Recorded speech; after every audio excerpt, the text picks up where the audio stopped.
Welcome back. Just a quick tip on Bobcat loaders. We're working on a G series, and if you have a maintenance clock on it, every time you turn the key on, if the maintenance clock has expired, it'll beep at you.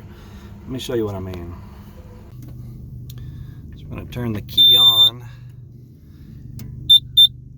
and it's beeping, says 250 hour service is due.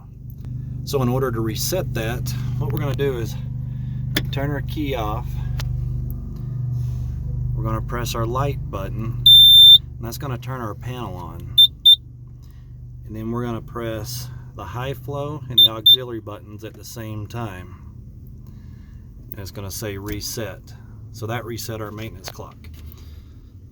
So key on, key off, turn our key back on.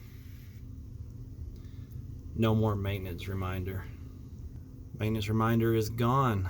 That easy. Thanks for watching.